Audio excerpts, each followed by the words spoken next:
Hello, everyone. My name is Martin, and I am working in Heureka Group for a little over 4 years, currently as the infrastructure team lead. Now, a little bit of history. Heureka, and I mean all of the parts of the Heureka Group, were starting on-premise. Each part had their own data centers. We were buying the servers and running everything on them. But more and more recently, we are moving more workload to the cloud.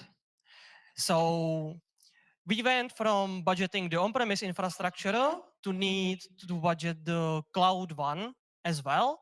And it was quite an interesting process, so I decided to create this presentation. The first part then is going to be how we are budgeting the cloud, meaning getting the number, what you expect that the cloud is going to cost in the next fiscal year, preferably per month. And then there is going to be the second part, and that is actually how to keep that budget, or even better, how to get below the budget. So let's start with the differences. How does the on-prem budgeting looks like? You need to know how many new machines you need to buy. It's capex, so you get just chunk of the money. You own the servers, nothing else. What should be the spec of the machine? Do I need something for network storage, or is it just compute? That sort of stuff. There is also the matter with old machines. Should I decommission something, or will it keep up another year? Can I count on that? And how about that network speed and the shared storage space? And what about those drives that are failing constantly? How much money I need for the spare parts? And then there is also the thing that you now can calculate everything, but in half a year when you actually need to buy it, it doesn't have to be available, or the price changed quite a lot. Well, not a problem of cloud, because in cloud, you pay as you go. You always have that compute available. You don't need to care about their spec. You just set it up as you need. You don't need to decommission anything. You just pay for the compute. The compute is there. If the Google machines fail, it will just transfer you to some new server. Really, again, not need to care.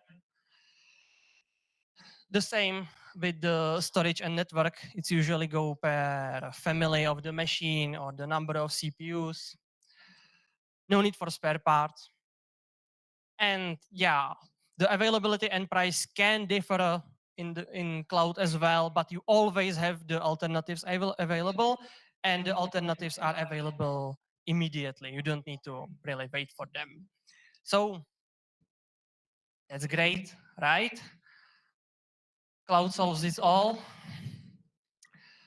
Before I continue, I would like to say a little bit about how our R&D work, because here in Heureka, our teams are able to work autonomously from the infrastructure point of view. We don't provide any virtual machines. We don't provide any databases.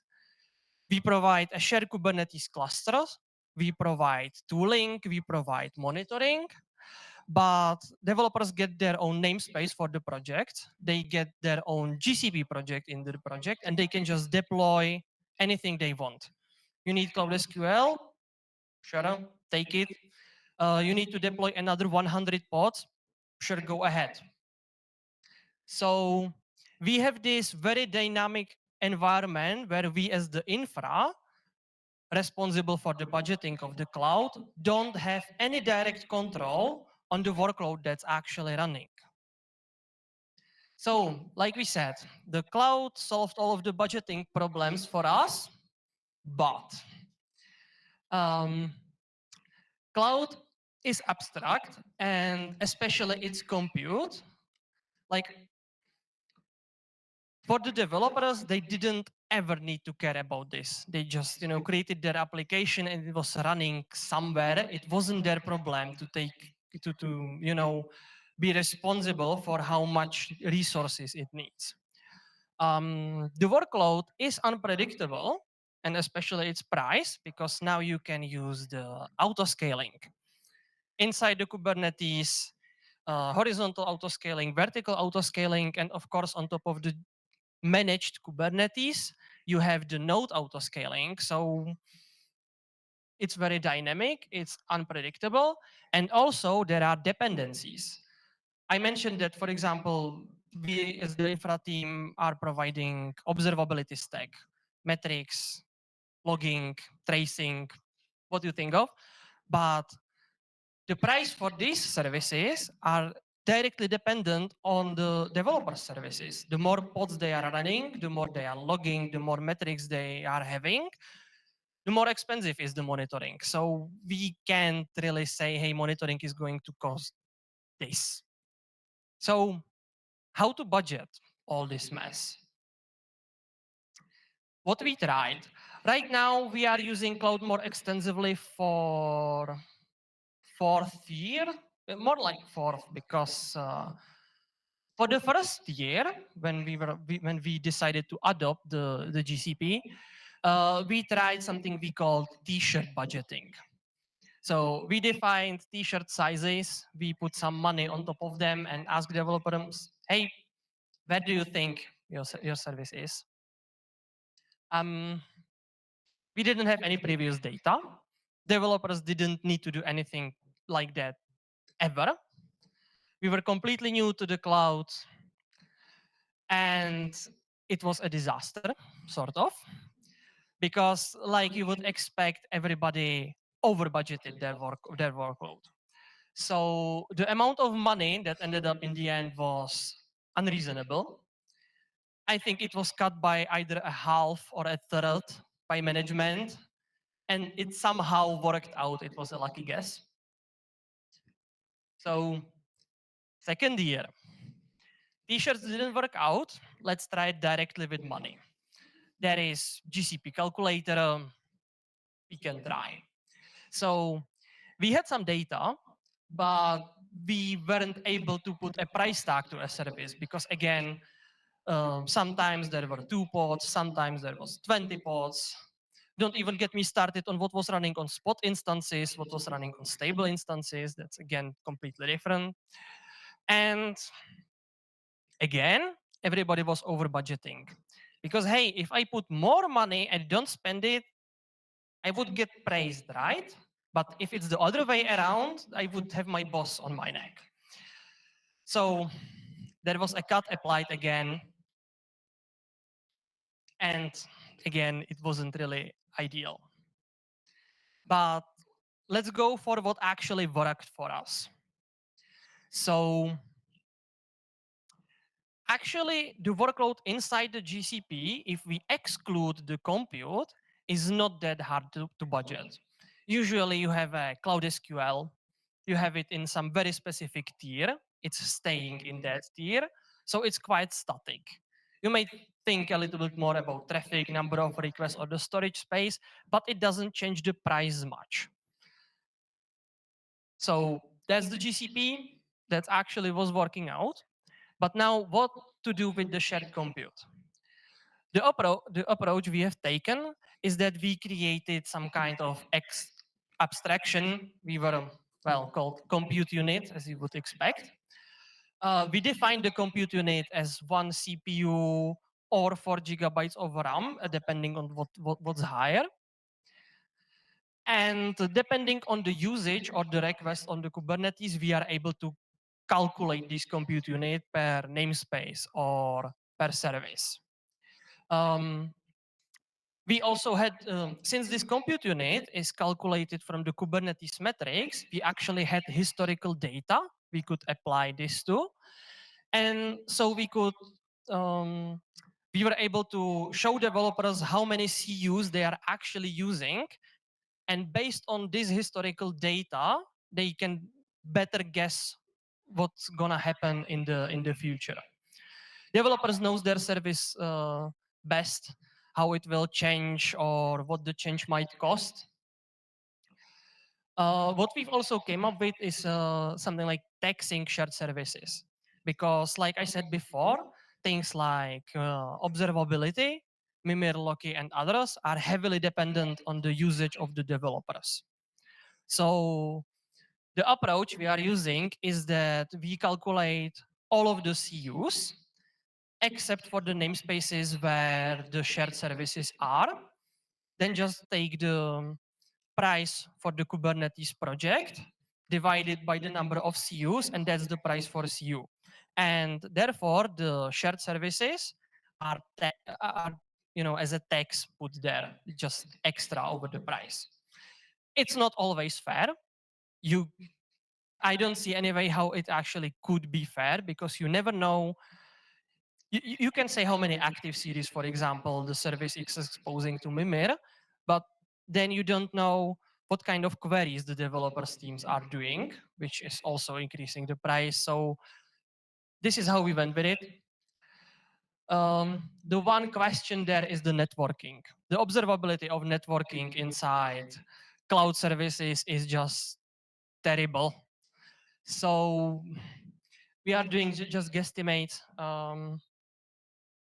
I will show you here it on the table where um, when the team is budgeting their project, here we have the search. They have 3 lines they need to fill. The budget is the one for the GCP services. Since the developers have their own GCP project for the project, yes, we have billing per that project, so we know how much money that particular project is taking. Then there is the number of CUs they are expecting they will be used, and if they think they will go overboard with the network, where we say that more than 1 terabyte is let's say 1 terabyte is forgiven, and if you know about extra terabytes, you just put them there, then they put it into the table as well. And trust me, we have a really big spreadsheet with thousands of lines with this kind of data and other computations we have on top of that. But it actually something that works for us. We are able to calculate the CU price. Like I mentioned before, the GCP workloads are not that hard to estimate. And this is something that actually produce data that were accurate. We are using this system for second year now. With the first year, it was success. We will see how this year ends. So, second part of the agenda. We have the number. We know how much the cloud is going to cost us. We have it per month basis. But now we have a new set of problems. And that is that the budget shouldn't be treated as a number. And GCP is just one big number, and I am a small fish, right? So if I don't manage to keep my project, nobody notices, right? My price extra doesn't matter, right? To solve this problem, you need to create the observability. You need to be able to tell the people how many they are spending, how much they are over the budget, for example. And of course, since we know that cloud is generally expensive, if you don't take care about how you are using it, there is that as well. So, cost observability. I already talked about the compute unit. We have them based on the Kubernetes metrics. We use either requests or actual usage, depending on what's higher. And because the computation takes quite a lot of time, we are pre-computing the values using the Prometheus rules inside Mimir. And for the GCP, because we wanted to have one front end which shows you all of the price, we've created our own exporter, which is using GCP BigQuery to get the data about prices of all of the projects. Unfortunately, the GCP are providing data with 24 hours delay, so that's something that makes the user experience a little bit worse, but that's the only thing that we actually can have. I don't know how good it's going to be seen to the back, But this is how the basic Grafana dashboard for billing looks like. You can see something like hourly project costs, which is actually the GCP costs. And then at the bottom, you can see the compute unit hours spent per namespace and also some comparison for the previous time period. So you can see whether after your recent deployments, the spend actually went, up or down. Then there is the cost responsibility once you can see the cost. So our teams are divided between tribes.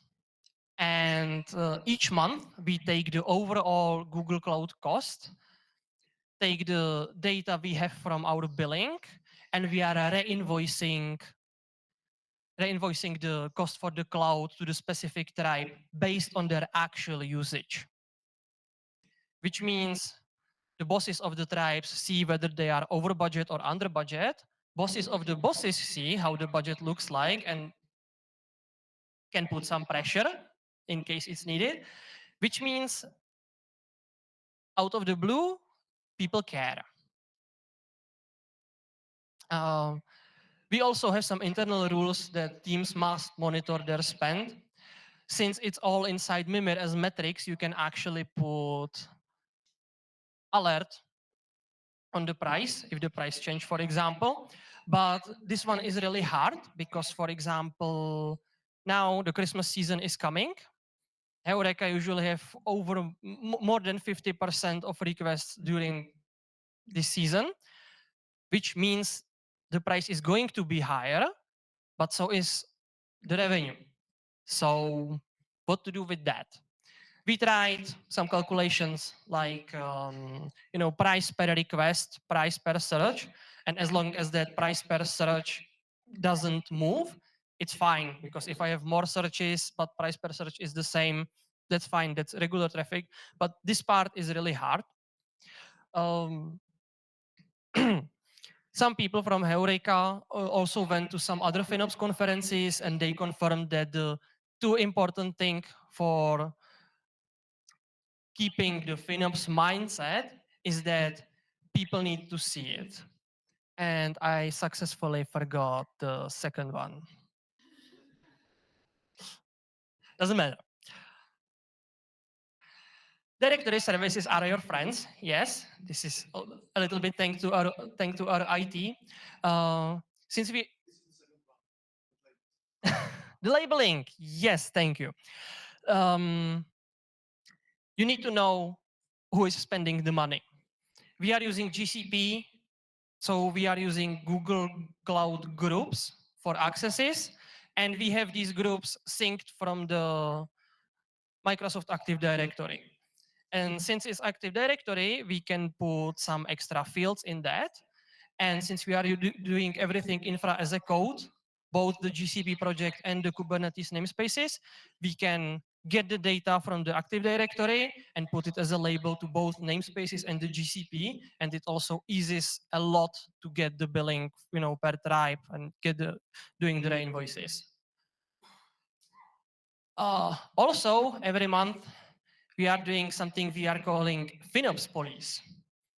It's a Grafana dashboard which is showing which project was worst, from the FinOps point of view, like who is using, who changed their actual usage of Kubernetes for the worse or for the better. We have the same table for the GCP prices.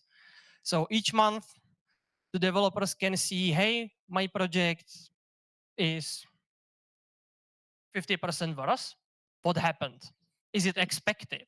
That's the most important question. Do I know about it? Did I do something that I knew caused this, or is it some other bug? And finally, we have the cost effectivity. Because cloud is expensive, and even though you budget it right, you would rather it overall cost less. Last year, we put some activity into it. We created a group of 4 FinOps drivers, and we were doing several activities during the year.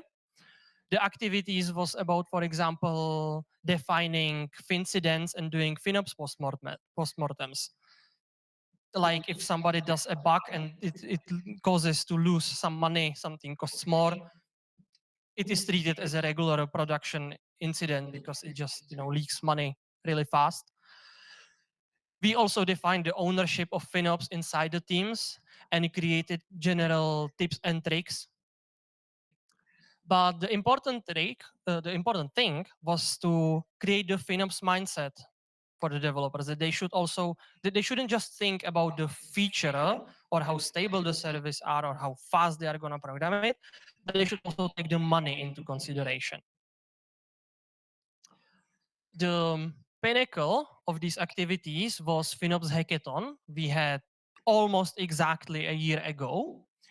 It was for all of the R&D for 2 days, and the FinOps was mostly and the hackathon was mostly about discovery on possible savings. We already had people who put some activity into FinOps, knew some tips and tricks, and could help. So teams had these consultants available, but it was mostly about finding possible savings. So in the next quarter, they can actually apply them. The thing is that some of the savings were actually so easy that they were done right away. These are some of our front end services, which until the FinOps hackathon were not using compression in their HTTP, nor any caching. You can see the results yourself, but basically we got to 100 of the original price. It's also sort of an estimate because not everything was already moved to the GCP, but we had the data, we had the monitoring, we had the billing, we knew how much it would cost. And there is also one other interesting thing. You can see the actual drop. This is from the GCP billing console. The blue one is the network. It's a lot. It's something like 1,000 euros per day that we actually saved. And it wasn't just for the micro frontends, because like I said previous slide, it was mostly estimation. But I also said that we are using Mimir.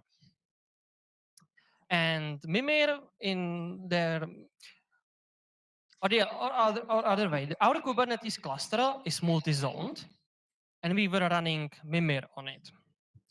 And we know about topology-aware routing and how you can make the Kubernetes inside GCP to keep the traffic inside one zone if possible. But Mimir doesn't care. Mimir has its own ring, and the pods are communicating directly to each other and doesn't care about anything. So this drop is, for the most part, because we put Mimir inside one zone. Again, it was a change for, I don't know, 5 lines in some Terraform or Helm. So interesting things to know your application. So how did the hackathon end it? These are actual numbers.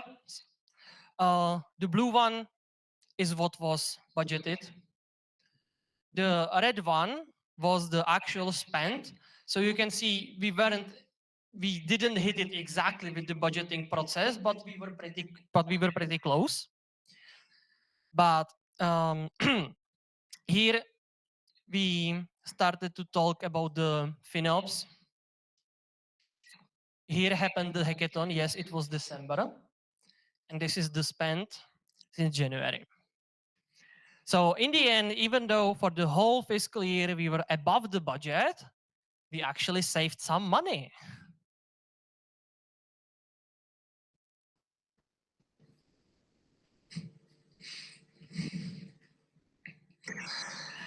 Okay, so some latest activities we are right now doing. Through our partner Revolgi, we are trying Cast AI, which is a third-party service for right-sizing nodes of the Kubernetes and also the workloads. This is again screenshot from the GCP console. When we deploy the cast AI to either dev or pre-prod environment, I'm not really sure. So you can see the saving actually is there. The cast AI by default is doing that. It's creating custom sized nodes or nodes exactly. Their size is exactly for what you have inside the Kubernetes. So there is no compute that is not being used. It might be hard for the developers because at that point they need to request their resources inside pods more accurately because there is no extra traffic they can get just by not setting any limits. But it works. They also have some other features we didn't really deploy yet, but we want to, and that is right sizing of the workloads. So they can tell you how to change the request for your pod so it's more um, real. They can also work with scaling. Newly, they can also work with stateful set. And once the GCP applies the new feature which allows to change the request without restarting the workload, it's just a no-brainer. It also have a granular control, meaning either from web interface or Kubernetes label, you can say which workloads the cast AI should touch, shouldn't touch, put some restrictions on it, limit or what's the minimum, maximum, etc. So at the bottom, it's just small screenshot from the cast AI console, which is showing some improvements. Like it wouldn't change the pod count, but according to cast, we should increase the number of memory the pods are receiving, but can severely decrease the CPU we are requesting. That's just an example. So we are continuing with our FinOps activities. And because of that, before we come to your questions, I have my own. And that is, I mentioned that, for example, the network price or the network monitoring inside GCP is really hard. So if any of you have any experience of how to tackle it, how to budget it, how to monitor it from the finance point of view, I'll be here all evening. So I'd be glad if you just came to me and we could talk about it. And there is also the matter of the FinOps alerts and alerting on FinOps incidents in general. So again, if you have any experience with that, I'd be glad to hear what you are doing with that. So that's all from my part, and I'm ready for questions.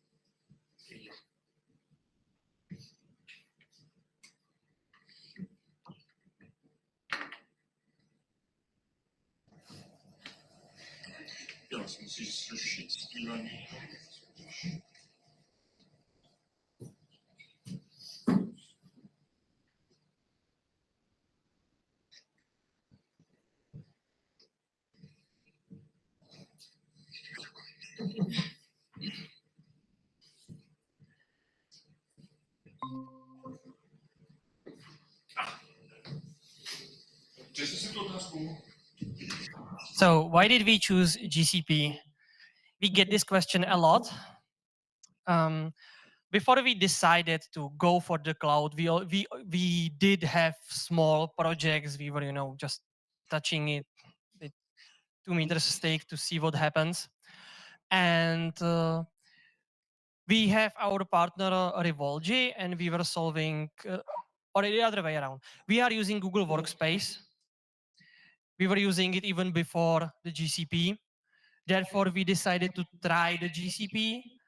And once we decided that we will commit for the cloud and will be going with the platform, uh, we could have do some research and decide differently because some features are the same, some features aren't. But in the end, we decided not to waste time with it and just stick with the GCP we already had. In retrospective, I think it's a good idea because we are using the integration with Google Workspace, with our Google identities and groups a lot, and it helps us a lot. And no other provider would give it to us this easy. So no particular reason. We just had some experience previously with it. Our partner had experience with it. So yeah.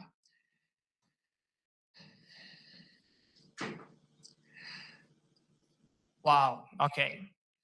So do you use unit economics? For example, measuring ratio between revenue and cost. The answer is not yet. We know about it. We talked about it. We thought about it, but it's too hard to do it, and we have a lot of other things to do, which will probably benefit the company more at this point. What about multi-cloud approach? Did you tackle this at the hackathon? Yeah. So before we committed to the cloud in general, there were a lot of workshops about whether to go for the cloud or stay on the on-prem, all cloud or on-prem hybrid mode. The multi-cloud approach wasn't even on the table. And with the decision to go for the cloud, it was also said that we don't mind vendor lock because to use cloud services effectively, you need to use them as they were designed. So that was the thought we went for the GCP. So multi-cloud wasn't on the table. And personally, with my infrastructure team lead head, I would go for multi-cloud with some backups, but I wouldn't go for the multi-cloud for the whole platform right now. Could you give us an example of incident and how you handled it? Yes, I have one in my mind. We are using the SLO generators. SLO generator is something that came from Google, and it is able to compute your service SLOs based on the metrics you are providing it, or several metrics. And it is again something we as the infrastructure team supports, and developers can use it.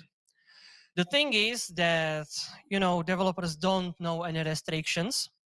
So there was a team which created a very, very complicated query to compute their SLOs. The query was so complicated that it cost us 500 euros a day for the monitoring projects only. How we handle it, the first part was to, find out what's actually happening, why the monitoring takes so much money now. We were able to. Mimir with their tool allowed us to.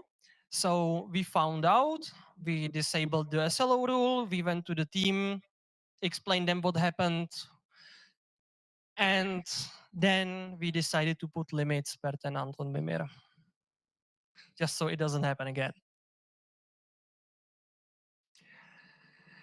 Do you try to compare GCP price to on-prem?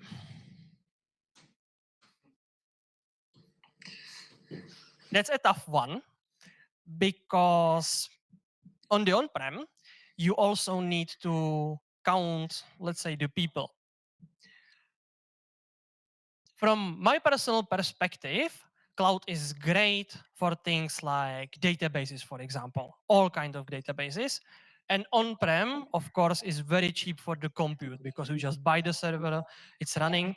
For example, I can say one interesting fact, and that is that the Heureka CZ uses MySQL machines, and the monthly price for virtual machines of that size that we use inside Heureka will buy us new server. The monthly price in GCP for that machine would buy us new physical server. So that's how it is in the GCP. with the compute. So we weren't really comparing it, but we know that in GCP it's way easier to handle the databases instead of having it on-prem with all of the scaling, backupping, high availability and such. On the on-prem, the compute is easier, yes, but you need to take it as a package. I am a fan of the hybrid approach. Just do what makes sense. What is currently your biggest challenge with FinOps? Since the FinOps hackathon, we weren't giving FinOps that much thought because we succeeded, as you could see on the charts. And it was mostly like, okay, let's revisit it in half a year or a year and see whether we can do something again. So, like I mentioned on the last slide, we are trying to play with the cast AI. There were some challenges for the cast AI. And right now, I would say the biggest challenge is to find time to put some energy into that as well, because right now we have a lot of other things we need to attend. So sorry, not really interesting answer for this one.